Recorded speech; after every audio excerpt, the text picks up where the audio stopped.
The Concordat of 12 had ruled the galaxy for 300,000 years, and in all that time, no species had ever told them no. They were the oldest civilizations in the Orion Arm.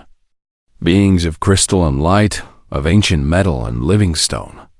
Species that had mastered faster than light travel when Earth was still a ball of molten rock spinning in the void. They watched younger races rise and fall like waves on a cosmic shore. And they had learned one simple truth. Every species, no matter how proud, would eventually kneel when humanity first appeared on their sensors. The Concordat barely noticed these strange creatures from a small blue world had only just learned to leave their atmosphere. Their ships held together with primitive metals and burning chemicals. The Velith Dominion, the most powerful member of the Concordat, sent observers to watch these newcomers. And the reports that came back were almost amusing. Humans fought among themselves constantly, dividing their world into hundreds of territories and waging war over resources they could have shared. They polluted their own air and water, cut down their forests, and seemed determined to destroy themselves. Before they ever reached the stars, the Concordat decided these creatures would either die on their own world or eventually crawl to the stars and beg for guidance like all the others had done. But humanity did something unexpected in less than 200 years.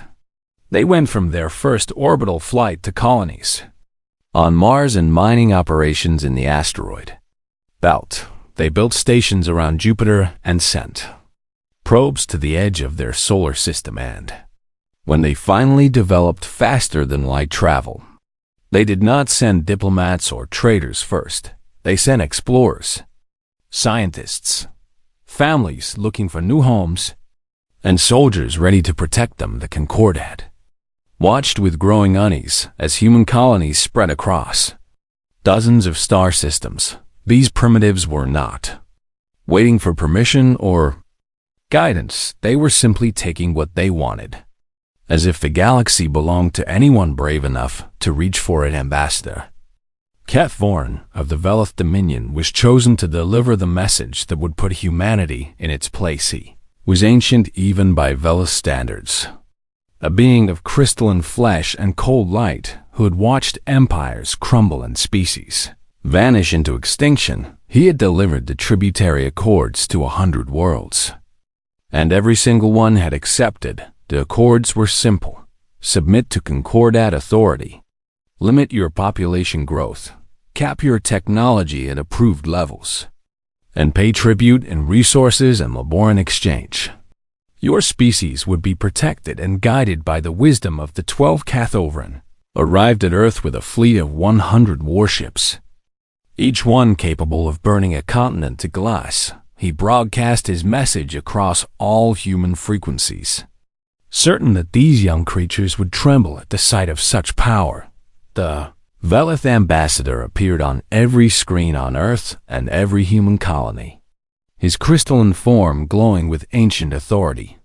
"People of Earth," he said, his voice carrying the weight of millennia, "the Concordat of 12 welcomes you to the galactic community. But you have expanded without permission and taken resources that belong to the greater civilization." He paused, letting his words sink in. "You will sign the tributary accords within 30 of your planetary rotations, or you will face the consequences of your defiance." He listed the terms. Humanity would surrender control of all colonies beyond their home system. They would limit their population to 10 billion across all worlds. They would cease all weapons research and accept Concordat oversight of their technology in exchange. They would be allowed to exit Thethvorn, expected fear, panic, desperate negotiations. Instead, the humans asked for time to discuss the matter among themselves. The ambassador granted them 1 day, amused by their attempt to delay the inevitable on Earth. The United Terran Council met in emergency session. Leaders from every nation and colony gathered to debate their response, and the arguments were fierce. Some wanted to accept the terms, arguing that survival was more important than pride. Others demanded immediate war, ready to fight even if it meant destruction. But it was Admiral Chen Wei, commander of the Terran Defense Fleet, who spoke the words that would change everything. "If we surrender now," she said, her voice calm but hard as steel, "we will never be free again. And our children will grow up as servants to beings who see us as nothing more than clever animals." She looked around the chamber at the gathered leaders of humanity. "I would rather die standing than live on my knees."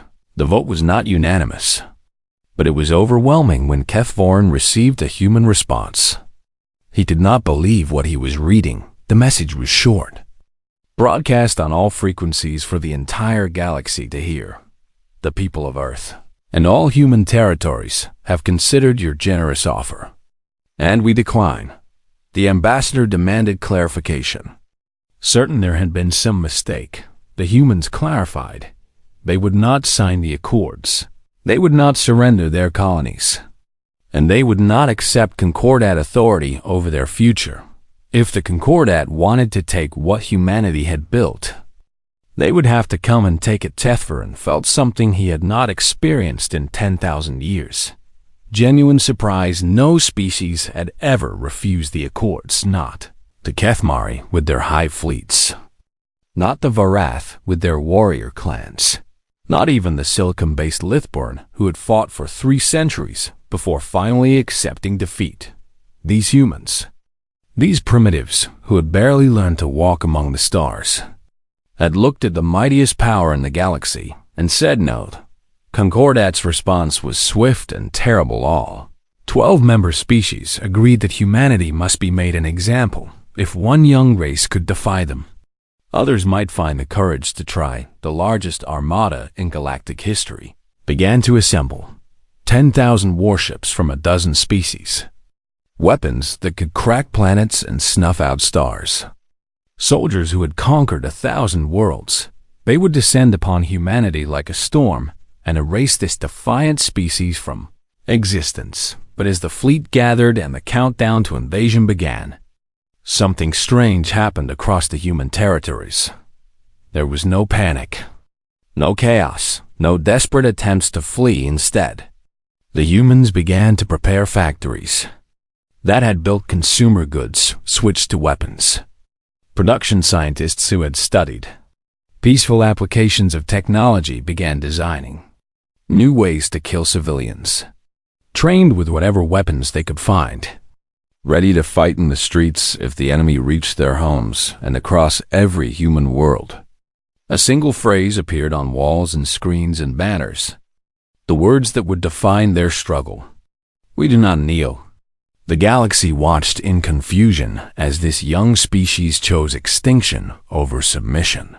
The Concordat saw only foolish pride that would soon be crushed, but Admiral Chen Wei looked up at the stars and smiled, because she knew something the ancient powers had forgotten. Humanity had spent its entire existence fighting against impossible odds, surviving disasters that should have destroyed them, clawing their way forward when every force in the universe seemed determined to push them back. The Concordat thought they were facing a primitive species that had stumbled into the stars by accident. They were wrong. They were facing humanity, and humanity had never learned how to surrender. The Concordat fleet arrived in human space like a plague of metal and fire. 10,000 warships darkening the stars as they entered the Sol system. Admiral Kefvorin watched from the bridge of his flagship the eternal judgment as his sensors mapped the pathetic defenses humanity had assembled. Humans had gathered perhaps 300 ships around Earth, small and crude vessels that looked like toys compared to the ancient warcraft of the Concordat. Mars had been converted into a fortress, its surface bristling with weapon platforms and shield generators. And the moons of Jupiter held defensive stations that glowed with power, but none of it would be enough. Velith Commander had destroyed species with 10 times this strength, and he expected the battle to last no more than a few days. He was wrong about many things, but he was most wrong about that. The first engagement happened near the orbit of Neptune. where a small human patrol fleet had been stationed to provide early warning. Kethvaran sent 50 ships to sweep them aside, expecting the humans to flee or surrender when they saw the overwhelming force. Instead, the human ships charged directly at the Concordat vessels, their weapons firing continuously as they closed the distance. The Concordat ships destroyed them easily, but not before 3 of their own vessels had been crippled by suicide ramming attacks.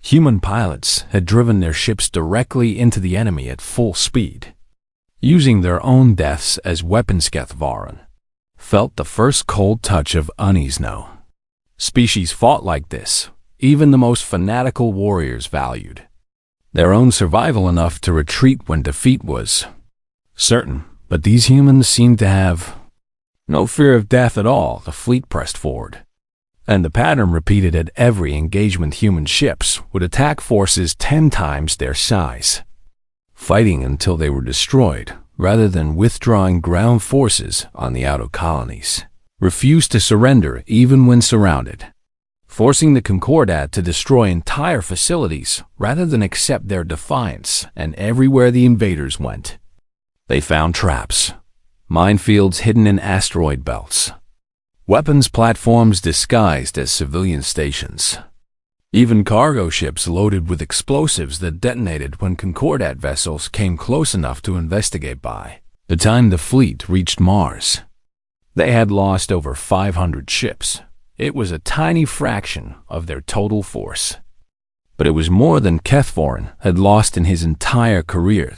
The Martian colonies were home to over 2 billion humans, and they had spent every moment since the ultimatum preparing for this day. Red Planet had been transformed into a death trap, its thin atmosphere filled with defensive satellites and its surface covered with bunkers and weapon emplacements. Admiral Chen Wei commanded the defense from deep beneath the Martian surface. Watching her screens as the enemy fleet approached, she knew they could not win this battle. But victory was not the goal. Every hour that Concordat spent fighting for Mars was an hour the colonies beyond Sol could use to evacuate civilians and hide resources. Every ship the enemy lost here was one less ship that would hunt the survivors, make them pay for every kilometer. She ordered her commanders, and when we fall, make them remember the price. The Battle of Mars lasted 3 weeks, far longer than anyone on either side had expected. The Concordat bombarded the planet from orbit, cracking open the protective domes and exposing the cities beneath to the cold vacuum of space. Millions died in the first hours as the atmosphere vented into the void.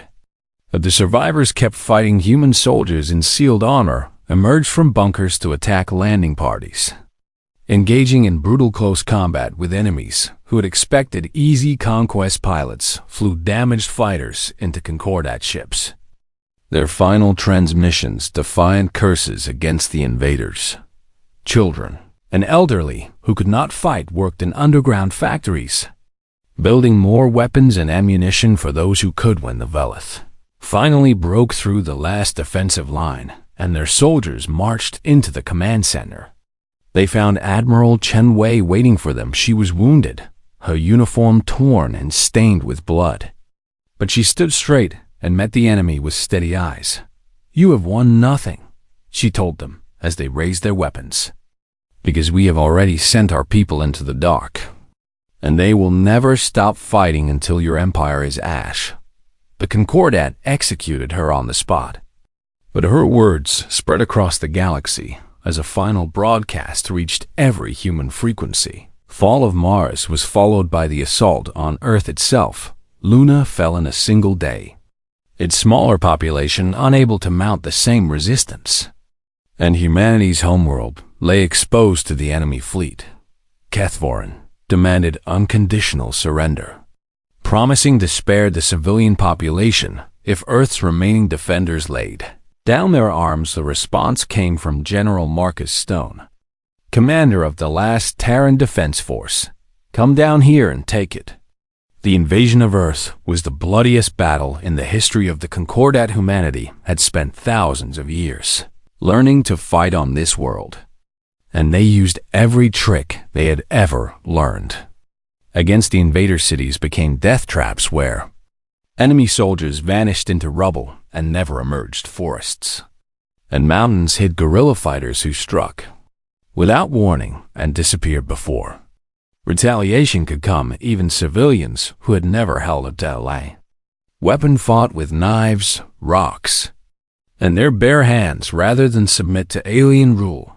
The Concordat had expected to pacify Earth in a week instead.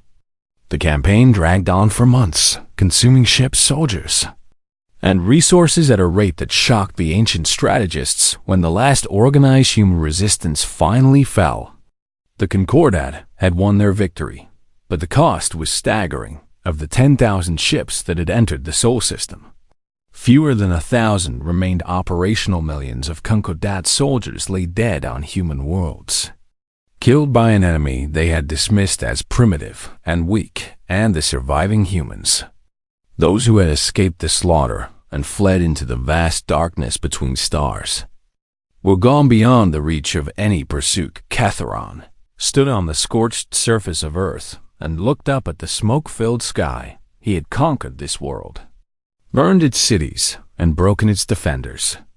But he felt no satisfaction. The humans had lost everything: their homeworld, their colonies, their place among the stars. But they had taken something from the Concordat that could never be replaced. They had taken its certainty for 300,000 years. The 12 had believed themselves invincible, destined to rule forever, because no force in the galaxy could challenge them now. Looking at the ruins of Earth and the graves of his soldiers, Cathvarn understood that belief had been a lie. If these young, primitive, foolish creatures could hurt them this badly, what else might be waiting in the dark? He ordered his fleet to return home, declaring victory and leaving garrison forces to hold the conquered systems. But as the battered ships limped back to Concordat space, none of them noticed the silent vessels hiding in the outer reaches of the solar system. The human survivors watched the enemy leave and began to count their remaining strength: 47 ships, 18,000 soldiers, and 3 million civilians scattered across hidden stations and hollowed-out asteroids. It was not an army. It was barely enough to call a resistance, but it was enough to begin. And as Commander Sarah Okonkwo looked at the stars that had once belonged to her people, she made a promise that would echo through the decades to come. "We will return," she whispered to no one and everyone. "And when we do, they will learn what it means to make enemies of humanity." The first chapter of the war was over, and humanity had lost, but the story was far from finished. 20 years after the burning of Sol, the Concordat declared humanity extinct and held celebrations across 1,000 worlds. The Velith Dominion erected monuments to their victory, great crystalline towers that told the story of how the ancient powers had crushed the defiant young species that dared to say no. School children learned about humanity as a cautionary tale, proof that resistance against the Concordat was not just futile but suicidal. The galaxy moved on, and the memory of Earth faded into history, but in the dark spaces between stars, in asteroid belts no one had mapped, and nebulae too dangerous to explore, humanity was not dead. They were waiting. Commander Sarah Okonkwo had led the survivors through 2 decades of hiding and rebuilding, and the scattered refugees had become something new. They called themselves the Exiles, and they had learned lessons that no other species in the galaxy had ever been forced to learn. They had learned how to live on nothing, how to build weapons from scraps, how to move through space without being detected, and how to hate with a patience that could outlast stars.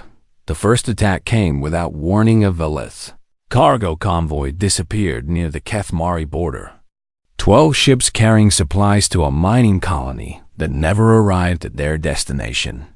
The Concordat assumed pirates or a navigation error and sent investigators, who found nothing but empty space and faint traces of weapon fire.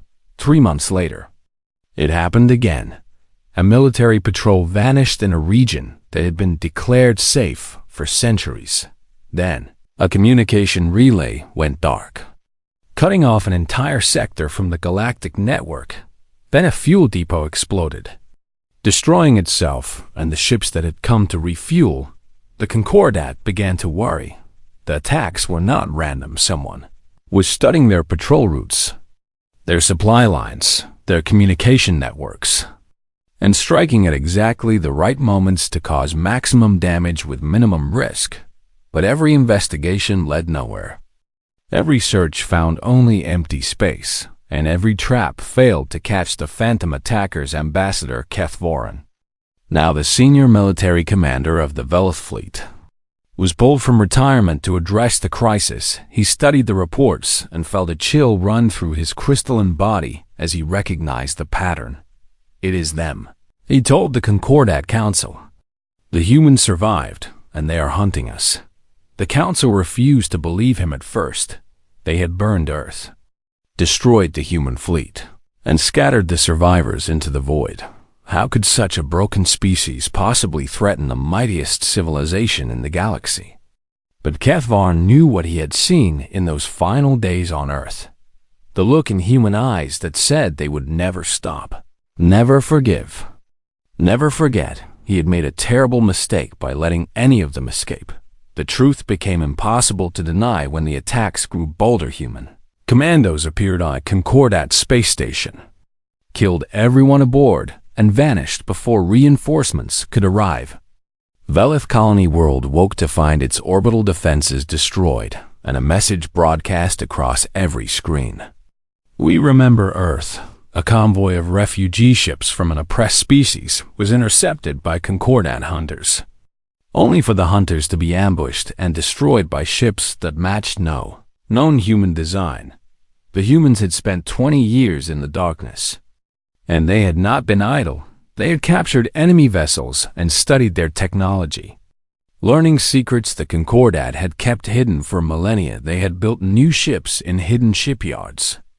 Vessels designed for speed and stealth rather than the overwhelming force the Concordat preferred. They had trained a new generation of soldiers, children who had grown up on stories of Earth and Mars and Luna, who had been raised with a single purpose: revenge. Commander Okonkwo, now called Admiral by her people, directed the campaign from a mobile command ship that never stayed in one place for more than a few days. She did not seek open battle, because she knew humanity could not yet win such a fight. Instead, she chose her targets with surgical precision, striking at the connections that held the Concordat together. Supply lines were cut, forcing distant colonies to go hungry. Communication relays were destroyed, leaving entire sectors unable to call for help. Manufacturing centers were sabotaged, crippling the production of new warships. And always, the humans disappeared before the enemy could respond,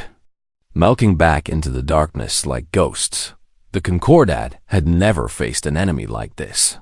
Their wars had always been fought with massive fleets and overwhelming force, grinding opponents down through sheer numbers until they surrendered or died. But the humans would not stand and fight where they could be crushed. They would not surrender no matter how many of them were killed, and they seemed to know exactly where and when to strike to cause the most damage. Paranoia spread through Concordat space like a disease. Patrols that had once traveled alone now moved in groups, afraid of what might be waiting in the dark. Colony worlds demanded more protection, straining a military that was already stretched thin, and the member species of the Concordat began to blame each other for the failures.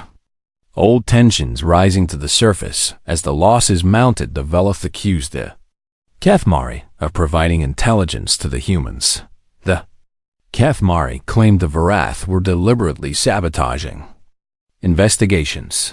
The smaller members whispered that the great powers had grown weak and could no longer protect them. For the first time in 300,000 years, the Concordat began to crack. Admiral Okonkwo watched the reports from her spies and smiled, because this had been the plan all along. Humanity could not defeat the Concordat through force alone. Not yet, but they could make the enemy afraid, make them turn against each other, make them waste resources chasing shadows while the exiles grew stronger, and they could send a message to all the other species who lived under Concordat rule. Species who had been forced to kneel, just as humanity had been ordered to kneel. The message was simple: the masters are not invincible, and those who fight back can win. Other species began to take notice. The Kathmari hive clusters, conquered 10,000 years ago, started having accidents in their factories that produced Concordat weapons. The Lithborn, silicon beings who had resisted for centuries before their defeat, began hiding resources instead of paying tribute. The Varath clans, warrior species who had been stripped of their weapons and honor, started remembering old songs about freedom. The galaxy was changing, and at the center of that change was a species that should have been extinct. Ambassador Kethvorin addressed the Concordat Council one final time, warning them that they faced a threat unlike any they had known. "We did not destroy humanity," he said, his voice heavy with the weight of his failure. "We created something far worse, and now it is coming for us all." The council dismissed his concerns and ordered more ships to patrol the borders, more soldiers to guard the colonies, more resources to hunt the human survivors.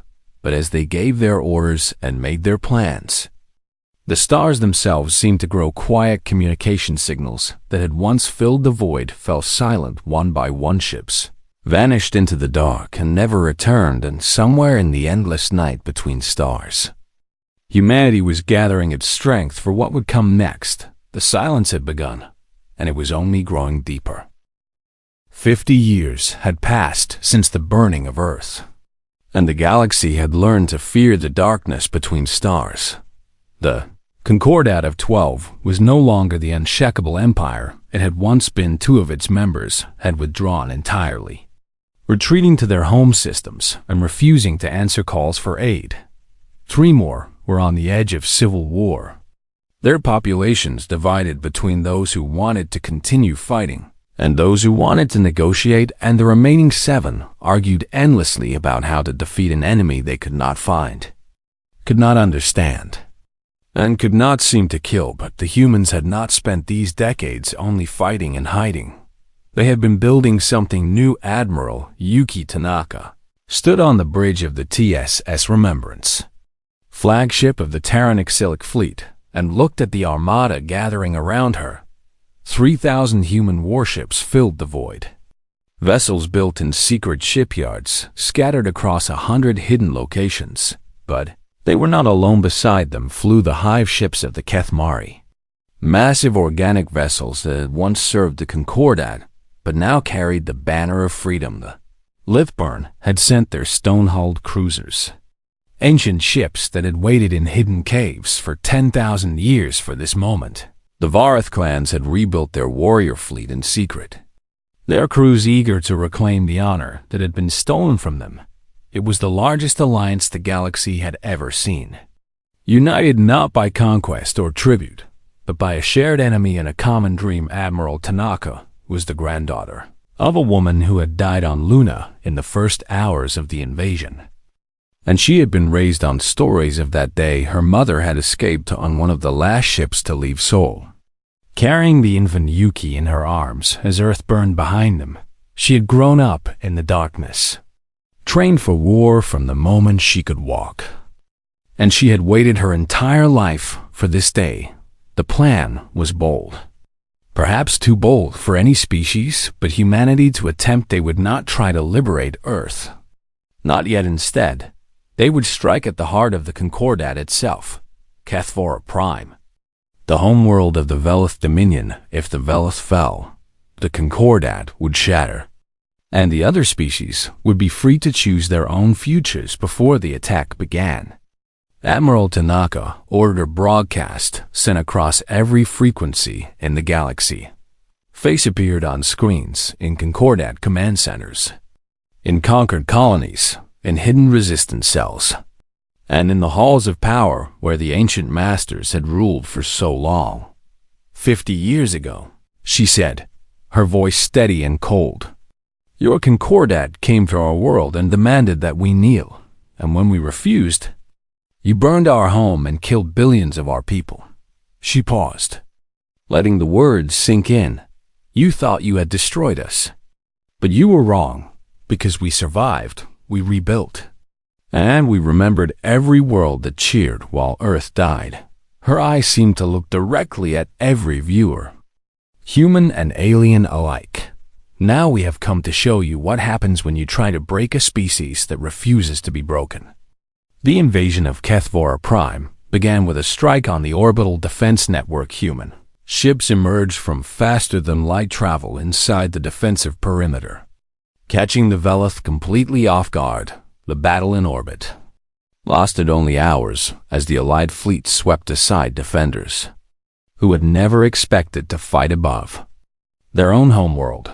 But the real battle was on the surface. The Velith had built their civilization over 300,000 years, and their cities were monuments to their power and arrogance. Crystalline towers rose kilometers into the sky, filled with the art and wealth and knowledge of an ancient empire. Admiral Tanaka could have destroyed it all from orbit, burned the planet to glass just as the Velith had burned Earth instead. She sent her soldiers down to fight. The siege of HFY Prime lasted 3 months, and it was the most brutal ground campaign in human history. Human marines fought through crystal corridors and alien streets, facing defenders who knew they were fighting for their very existence. The Velith were not easy enemies. Ancient beings with technology and experience that far exceeded anything humanity possessed, but the humans had something the Velith had lost long ago: the fire that comes from fighting, not just to win, but to prove something. Every human soldier carried the memory of Earth with them, the stories of Luna and Mars and the billions who had died so that they could stand here today, fought with a fury that terrified their enemies, pressing forward even when wounded, even when outnumbered, even when victory seemed impossible. And beside them fought their allies, the Kethmari and Lithburn and Varath, species who had been conquered and humiliated and were now tasting freedom for the first time in millennia. The Velith High Council watched from their fortress as their empire crumbled around them. They had sent calls for help to the other Concordat members, but no help came. The Kethmari had blockaded the routes from the eastern sectors. The Lithburn had destroyed the communication relays that would have carried the distress signals, and the remaining Concordat species were too afraid to send their fleets, terrified that the humans would turn on them next. When the human forces finally reached the council chambers, the ancient rulers of the galaxy had no choice but to surrender. Admiral Tanaka walked into the hall where the Velith had given orders for 300,000 years, her boots leaving marks on the crystal floor. The council members stood before her, beings of light and crystal who had once seemed like gods to the younger species of the galaxy. Now they looked old, tired, and afraid. We surrender, the eldest of them said, his voice barely a whisper. Name your terms, and we will accept them. Tanaka looked at them for a long moment, and every human watching held their breath. This was the moment they had dreamed of for 50 years. The chance to take revenge for everything that had been done to them. She could demand anything: the execution of the council, the enslavement of the Velith people, the complete destruction of their civilization. Instead, she said something that shocked everyone in the galaxy.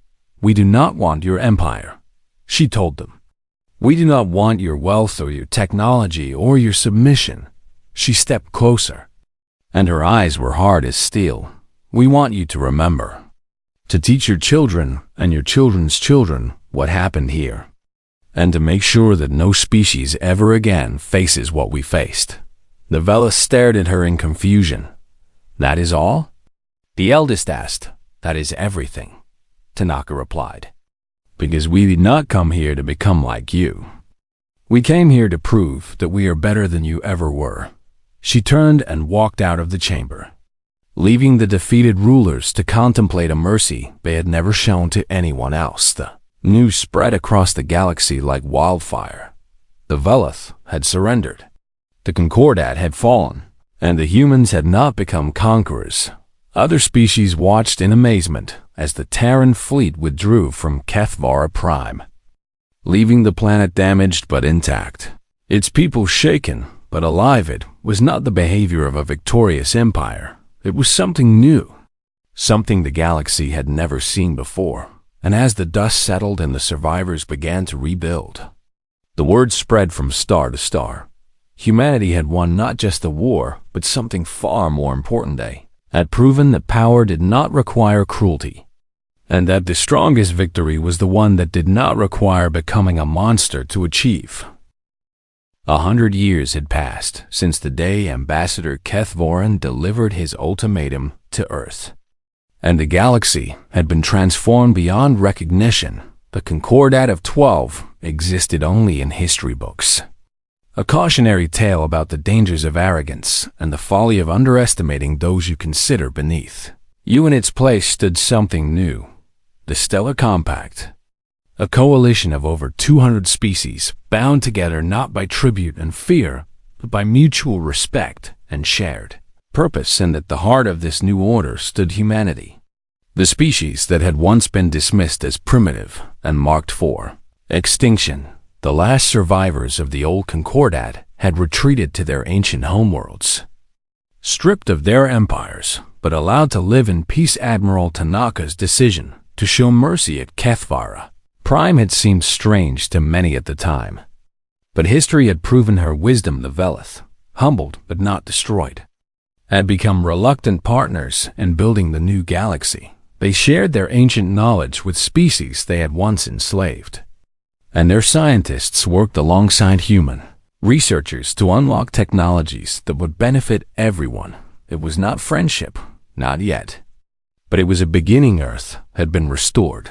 The great project had taken 50 years and the combined effort of a dozen species. But the homeworld of humanity was alive again. The scars of the invasion remained, empty craters where cities had once stood, monuments to the billions who had died, and stretches of wasteland that would take centuries more to heal. But children played in parks that had been rebuilt on the ruins, and families lived in homes that stood where their ancestors had fallen. Survivors had kept their promise. They had returned Ambassador Sarah Okonkwo, who had once been commander of the exiles and had lived long enough to see her impossible dream become reality, gave her final speech from the steps of the new United Earth Council building in what had once been called Geneva. She was old now, over 120 years, kept alive by technology that her people had developed during their long years in the darkness. But her mind was still sharp, and her voice still carried the strength that had held humanity together through its darkest hours. When I was a child, she told the gathered crowd and the billions watching across human space, I learned about Earth from stories my mother told me, about blue oceans and green forests and cities full of life, and I dreamed of one day seeing it with my own eyes. She paused, looking out at the world that had been destroyed and reborn. I never believed I would live to stand here, to breathe this air, to feel this sun on my face.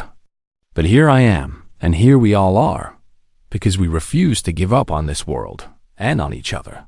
She smiled, and for a moment she looked like the young commander who had led the first raids against the Concordat so many decades ago. They told us to surrender, and we said no, and that single word changed everything. The new generation of humans had grown up in a galaxy where their species was respected and even feared. They had not known the terror of the invasion or the desperate years of hiding, and some of the elders worried that they would forget the lessons that had been paid for in blood, but the stories were passed down from parent to child, taught in schools and remembered in ceremonies. Because humanity understood that forgetting the past was the surest way to repeat it. Young humans learned about Admiral Chen Wei, who had had Mars until the last moment and faced her executioners without fear. They learned about General Stone, who had defended Earth street by street and building by building until there was nothing left to defend. They learned about the exiles who had survived on nothing and built an alliance that had brought down an empire. And they learned the most important lesson of all, that humanity had won not because they were the strongest or the most advanced, but because they had refused to become the monsters they were fighting. The alien species of the galaxy looked at humanity with a mixture of admiration and uncertainty. These strange beings from a small blue world had done what no one else had ever managed. They had broken the Concordat, freed the enslaved, and changed the very nature of galactic civilization, and yet they had not taken the throne for themselves. The Stellar Compact was led by a rotating council that gave every member species an equal voice, a system that humans had insisted upon even when their allies urged them to take permanent leadership. When asked why they had refused to such power, human diplomats always gave the same answer: we fought to end tyranny, not to become tyrants ourselves.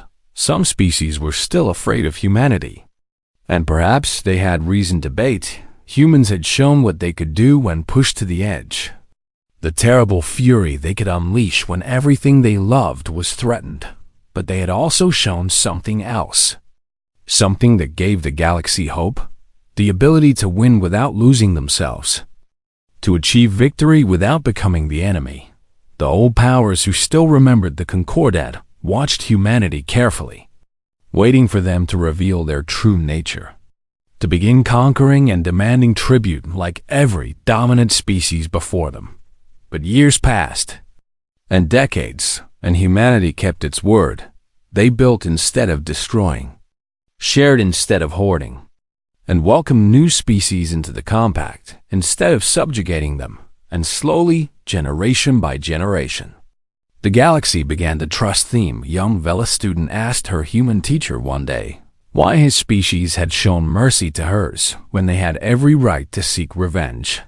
The teacher, a man whose great-grandmother had died on Mars, thought about the question for a long time. Because revenge would have meant becoming like you, he finally said.